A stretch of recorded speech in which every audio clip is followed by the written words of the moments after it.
এটাকে একটু চালানোর পরে আমি নাড়ানোর পরে এটাকে আমি ঢেকে দেবো দিয়ে দিতে, আর আঁচটাকে একদম মিডিয়াম করে দেবো।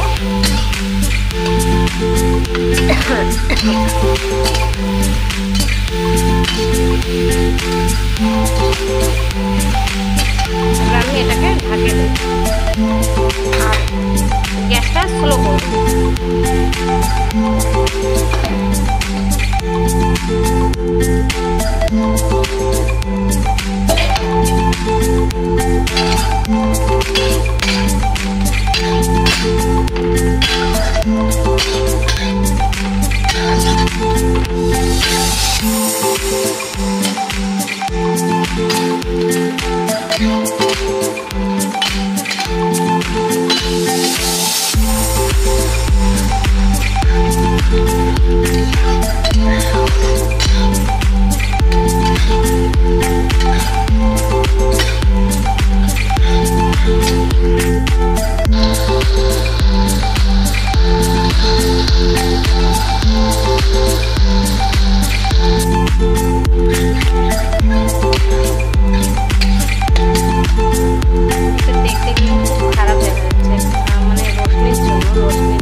তরকারি কালারটা খুবই গান্না দেখায়, ঠিক আছে।